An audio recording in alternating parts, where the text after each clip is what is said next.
അയോധ്യ രാമക്ഷേത്രത്തിൽ നടന്ന കൊള്ളയിൽ ഇപ്പോൾ പ്രധാനമന്ത്രിയുടെ ഓഫീസ് ഇടപെടുന്നു എന്നുള്ള റിപ്പോർട്ടുകൾ പുറത്തു വരുന്നു.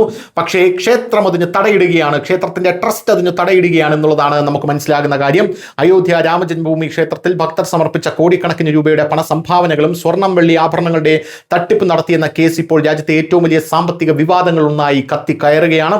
അതേസമയം അയോധ്യയിലെ രാമക്ഷേത്രത്തിലെ സംഭാവനകളും വഴിപാടുകളും തട്ടിപ്പും മോഷണവും നടന്ന കേസിൽ പുതിയ വെളിപ്പെടുത്തൽ വന്നിരിക്കുകയാണ്. പ്രധാനമന്ത്രിയുടെ ഓഫീസ് ജില്ലാ ഭരണകൂടത്തിന് അയച്ച കത്തിൽ SIT അന്വേഷണം ഉദ്ധരിച്ച് ശ്രീരാമജന്മഭൂമി തീർത്ഥ ക്ഷേത്ര ട്രസ്റ്റ് സാമ്പത്തിക വിവരങ്ങൾ നൽകാൻ വിസമ്മതിച്ചു എന്നുള്ളതാണ്. ജില്ലാ ഭരണകൂടം രാമക്ഷേത്ര ട്രസ്റ്റിനോട് വരുമാനം, ചിലവ്, സംഭാവനകൾ, ബാങ്ക് അക്കൗണ്ടുകൾ, ഭൂമി ഇടപാടുകൾ, ആസ്തികൾ എന്നിവയെക്കുറിച്ചുള്ള വിവരങ്ങൾ ആവശ്യപ്പെട്ടപ്പോൾ അന്വേഷണത്തിന്റെ അടിസ്ഥാനത്തിൽ ട്രസ്റ്റ് അവരുടെ ആസ്തി വിശദാംശങ്ങൾ നൽകാൻ വിസമ്മതിച്ചു. രാമജന്മഭൂമി തീർത്ഥ ക്ഷേത്ര ട്രസ്റ്റ് ഭൂമി വാങ്ങുന്നതിലും വിൽക്കുന്നതിലും നടത്തിയ സാമ്പത്തിക ഇടപാടുകൾ, സംഭാവനകൾ, ക്രമക്കേടുകൾ എന്നിവയെക്കുറിച്ച് BJP നേതാവ് രജനീഷ് സിംഗ് പ്രധാനമന്ത്രി നരേന്ദ്രമോദിക്ക് ഒരു കത്തെഴുതി.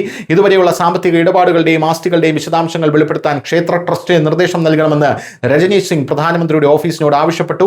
രാമക്ഷേത്രത്തിലെ സംഭാവനകൾ മോഷ്ടിക്കപ്പെട്ട വിഷയത്തിൽ BJP പ്രാദേശിക നേതാവ് ഡോക്ടർ രജനീഷ് സിംഗ് പ്രധാനമന്ത്രിയുടെ ഓഫീസിന് 2 തവണയാണ് കത്തെഴുതിയത്.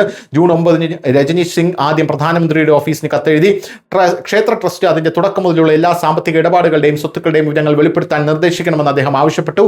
അതിനുശേഷം ജൂൺ 12 രാമക്ഷേത്രത്തിന് നൽകിയ സംഭാവനകൾ വെളിപ്പെടുത്തണമെന്ന് അദ്ദേഹത്തിന് ആവശ്യപ്പെട്ട് അദ്ദേഹം മറ്റൊരു കത്തെഴുതി. ജൂൺ 13 SIT രൂപീകരിച്ചു. ഇതിന്റെ സംഭാവനകളുടെ കണക്കും കാര്യങ്ങളും എല്ലാം പ്രധാനമന്ത്രിയുടെ ഓഫീസ് രാമക്ഷേത്രത്തോട് നേരിട്ട് ചോദിച്ചപ്പോഴാണ് അവിടുത്തെ ട്രസ്റ്റ് അന്വേഷണം ചൂണ്ടിക്കാട്ടി പ്രധാനമന്ത്രിയുടെ ഓഫീസിന് അത് നൽകാൻ കഴിയില്ല എന്നുള്ള നിലപാടെടുത്തത്.